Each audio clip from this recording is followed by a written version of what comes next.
Hi. ஆக்சுவலாக என் புருஷனுக்கு என் கூட இருக்கவங்களுக்கு என்னோட சில ஃபாலோவர்ஸுக்கே ஒரு டவுட் இருக்குது. அக்கா ஏன்க்கா எப்போ பார்த்தாலும் நைட்டியை போட்டே இருக்கீங்க அப்படின்ட்டு.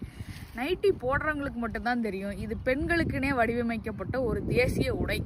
இதை போடும்போது இருக்க கம்ஃபர்ட்டு எதுலேயும் வராது. நீங்கள் என்னதான் சொல்லுங்கள், நைட்டி தான். இப்போ வந்து பாக்கெட்லாம் வச்சு விட்றாங்க நைட்டியில், எம்ப்ராய்டரிலாம் இருக்குது. அது போக ஃபேஷனாக டிசைனாக விட்றாங்க. இதெல்லாம் வரும்போது நாங்கள் ஏன் இதெல்லாம் போடக்கூடாதுன்னு நான் நிறைய நாள் யோசிச்சிருக்கேன். அப்புறம் இந்த நைட்டி எல்லாமே வந்து நான் G3 nighties and night shoot அப்படிங்கிற பேஜில் தான் வாங்கினேன். இது மட்டும் இல்லை, இன்னும் 3 நைட்டி வாங்கியிருக்கேன். இருங்க மாற்றிட்டு வரேன். நான் பர்ச்சேஸ் பண்ண இந்த 4 நைட்டியுமே 100% காட்டன் மெட்டீரியல், யூஸ் பண்ணுறதுக்கு ரொம்பவே கம்ஃபர்டபுளாக இருந்துச்சு. அண்ட் இவங்க ஓன் மேனுஃபேக்சரிங் வச்சுருக்கிறதுனால ரொம்பவே அஃபோர்டபுள் ரேஞ்சில் பண்ணி கொடுக்குறாங்க. ஆல் ஓவர் இந்தியா ஷிப்பிங்கும் பண்ணிகிட்டு இருக்காங்க. ஸோ மறக்காமல் அவங்க பேஜை செக் அவுட் பண்ணி பாருங்கள். நான் யூஸ் பண்ண நைட்டி எல்லாமே ரொம்பவே குவாலிட்டியாக இருந்துச்சு. கீழே அவங்க ஐடியா டேக் பண்ணியிருக்கேன்.